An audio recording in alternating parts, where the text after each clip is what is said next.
অষ্টম শ্রেণীর বন্ধুরা, কেমন আছো তোমরা? আশা করি সকলে অনেক বেশি ভালো আছো। আজকে আমরা তোমাদের বাংলা প্রথম পত্রের মানব ধর্ম নামক যে কবিতাটি আছে সেই কবিতাটি ব্যাখ্যা সহ আলোচনা করার চেষ্টা করব। এই ভিডিওতে তোমরা যদি মানব ধর্ম কবিতাটি ভালোভাবে বুঝে না থাকো তাহলে এই ভিডিওটি দেখার মাধ্যমে তোমরা মানব ধর্ম কবিতাটি ব্যাখ্যা করতে পারবে এবং এইখানে আমাদের লালন সাঁইজি কি বোঝাতে চেয়েছেন সে সম্পর্কে তোমরা অবগত হবে। তো ভিডিওটি চলো শুরু করা যাক। ভিডিওটি শুরু করার আগে তোমাদের কাছে একটাই অনুরোধ থাকবে, তোমরা যদি এইরকম তোমাদের শিক্ষণীয় ভিডিওগুলো পেতে চাও এই চ্যানেলে, তাহলে অবশ্যই এই ভিডিওটির কমেন্ট বক্সে এসে জানিয়ে যাবে এবং সেই সাথে এই চ্যানেলটি সাবস্ক্রাইব করে পাশে থাকা বেল বাটনটি বাজিয়ে যাবে। তো আর কথা না বাড়িয়ে চলো ভিডিওটি শুরু করি। আজকে আমরা যে কবিতাটি ব্যাখ্যা করব এই কবিতাটি হলো মানব ধর্ম, যেটি লালন সাঁইজি একটি গান শব্দকে কয় লালন কি জাত সংসারে, এটিকে মানব ধর্ম কবিতা আকারে প্রকাশ করা হয়েছে অষ্টম শ্রেণীর বাংলা সাহিত্য বইয়ে। আমরা লাইন বাই লাইন ব্যাখ্যা করার চেষ্টা করছি।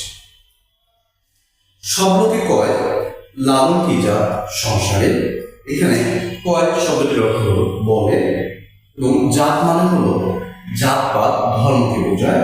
অর্থাৎ প্রথম লাইনে লালন সাঁইজি বলার চেষ্টা করছেন যে শব্দকে কয় মানে শব্দকে বলে লালন কি জাত সংসারে, সংসারে মানে হলো এই পৃথিবীতে এই জগতে।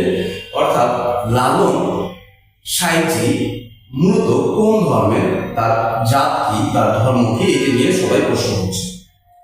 লালন কয়, লালন বলে, লালন উত্তর দিচ্ছে। এই প্রশ্নটির লালন উত্তর দিয়ে বলছে জাতে কিরূপ জেতের কিরূপ দেখলাম নাই নজরে। অর্থাৎ জাতের যে কোনো রূপ আছে সেটি তার দৃষ্টি দিয়ে তার নজরে সে দেখতে পাচ্ছে না। অর্থাৎ জাত বলতে, জাতপাত বলতে, ধর্ম বলতে যে কোনো কিছু আছে সেটি লালন সাঁইজির নজরে পড়ছে না, দৃষ্টিতে আসছে না, তিনি তার চোখে দেখতে পাচ্ছেন না। কেউ মালা কেউ তসবি গলায়, তাইতে কি জাত ভিন্ন বলায়, যাওয়া কিংবা আসার বেলায় যেতে চিহ্ন রয় কারবে। এখানে দেখেন কেউ মালা কেউ তসবি গলায়, দেখেন এখানে দুটি জাতকে বা ধর্মকে প্রধান হিসেবে এখানে বলা হয়েছে। প্রথম জাত হিসাবে হিন্দু ধর্মকে নিয়ে আসা হয়েছে। কেউ মালা অর্থাৎ হিন্দুরা তাদের গলাতে বিভিন্ন মালা পরে এবং কেউ তসবি গলায়, মুসলমানরা গলাতে তসবি ধারণ করেন, অর্থাৎ তারা তসবি জিকির করেন। এখানে এই দুটি সিম্বল দ্বারা, দুটি প্রতীক দ্বারা, মালা দ্বারা হিন্দু জাতিকে ধর্মকে বোঝানো হয়েছে এবং তসবি দ্বারা মুসলমান ধর্মকে বোঝানো হয়েছে।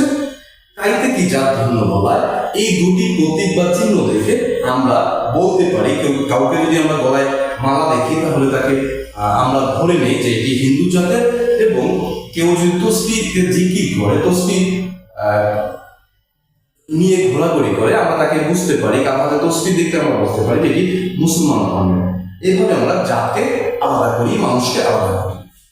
যাওয়া কিংবা আসার বেলায় যেতে চিহ্ন রয় কারবে। এখানে তিনি প্রশ্ন করেছেন, মানে লালন সাঁইজি বলার চেষ্টা করেছেন যে আমরা যখন যাই অর্থাৎ পৃথিবী থেকে মৃত্যুবরণ করি এবং আসি অর্থাৎ পৃথিবীতে জন্মগ্রহণ করি, এখানে তিনি জন্ম এবং মৃত্যুকে বোঝানোর চেষ্টা করেছেন যে জন্ম এবং মৃত্যুর সময়ে মানুষ যখন পৃথিবীতে আসে এবং যায় এই সময় তার জাতে কোনো চিহ্ন থাকে না। অর্থাৎ আমরা পৃথিবীতে যখন জন্মগ্রহণ করি, জন্মগ্রহণের সময় মানুষের কোনো চিহ্ন নিয়ে আসে না। অর্থাৎ কে কোন জাতে, কে হিন্দু, কে মুসলিম, কে বৌদ্ধ, কে খ্রিস্টান, এই জাত নিয়ে কেউ জন্মগ্রহণ করে না।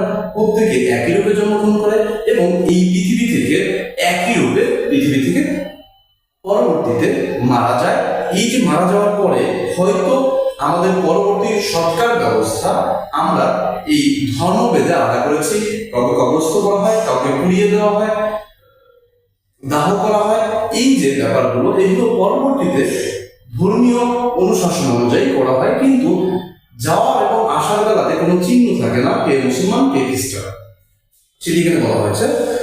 গর্তে গেলে উজ্জ্বল হয়, গঙ্গায় গেলে গঙ্গা জল হয়, মূলে এক জল সে যে ভিন্ন নয়, ভিন্ন জানায় পাত্র অনুসারে।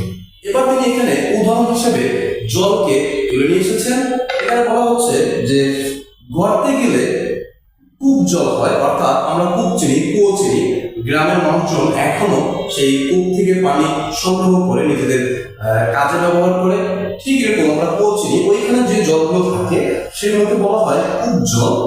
এবং গঙ্গায়, অর্থাৎ গঙ্গা নামক যে নদীটি আছে, এটি গঙ্গা জল এখানে এই জন্য উপস্থাপন করা হয়েছে, গঙ্গা জল হিন্দুদের কাছে একটি পবিত্রতার প্রতীক। এই জন্য এখানে গঙ্গা জলের শব্দটি উচ্চারণ করা হয়েছে যে গঙ্গা জলের, যদি গঙ্গায় সে জলটি থাকে তার নাম হয়ে যায় গঙ্গা জল। এবং শেষে তিনি বলেছেন যে মূলত এক জল, কারণ প্রত্যেকটি জায়গাতে জলই থাকে, সে যে ভিন্ন নয়, জল তো আলাদা নয়, সেটি কূপের জল থাকলেও কূপ জল, গঙ্গা থাকলেও সেই জল, দুটো একই রকম, কিন্তু ভিন্ন জায়গায় শুধুমাত্র পাত্র অনুসারে। গঙ্গায় আছে বলে সেটাকে আমরা গঙ্গা জল বলছি, কূপে আছে বলে সেটাকে আমরা কূপ জল বলছি, কিন্তু মূলে এক জল। এটি শুধুমাত্র পাত্র অনুসারে আমরা নামটাকে ভিন্ন করে বলি। জগৎ বেড়ে জেতের কথা লোকে গৌরব করে যথাযথা, লালন সেজে জাতের ফাতা বিধিয়েছে সাত বাজারে। এবার দেখেন এখানে বলা হয়েছে জগৎ যে জেতের কথা। এই যে জগৎ জুড়ে আমরা দেখছি যে সর্বত্র জায়গাতে এই জাত পাত নিয়ে দাঙ্গা আমরা দেখছি যে আমাদের এই ভারতীয় উপমহাদেশে, আমাদের এই ভারত এবং পাকিস্তান যখন ভাগ হলো, সেখানেও দুটি জাতের অর্থাৎ দ্বিজাতি তত্ত্বের ভিত্তিতে হয়েছে। এই যে মোহাম্মদ আলী জিন্নাহ দ্বিজাতি তত্ত্বের মাধ্যমে, অর্থাৎ ভারত হিন্দুদের মিলে ভারত রাষ্ট্র হবে এবং মুসলমানদের মিলে পাকিস্তান রাষ্ট্র হবে, এই যে শুরু থেকেই জাতপাতের যে দাঙ্গাটি চলে আসছে, এখন অব্দি আমরা এটা দেখতে পাই।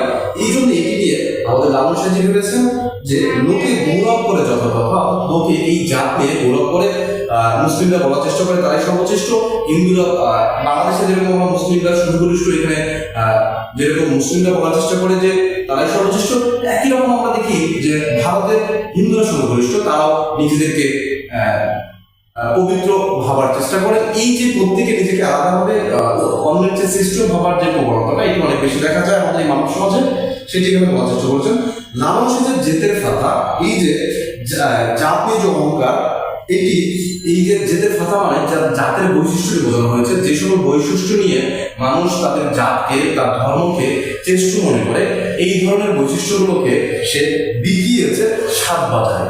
এই ভিডিওটি ভালো লাগলে তোমরা অবশ্যই কমেন্টে জানিয়ে যাবে, এবং সেই সাথে এরকম আরো ভিডিও চাও কিনা সে সম্পর্কে জানাতে। আমরা পরবর্তীতে তোমাদের পার্ট বাই পার্ট প্রত্যেকটি পদ্য, গদ্য এবং সাহিত্য বিষয়ের যতগুলো আছে সবগুলো আমরা আমাদের এই চ্যানেলের মাধ্যমে তোমাদের জানানোর চেষ্টা করবো। তোমরা ভালো থাকো, সুস্থ থাকো, দেখা হবে অন্য কোনো নতুন ভিডিওতে। আল্লাহ হাফেজ।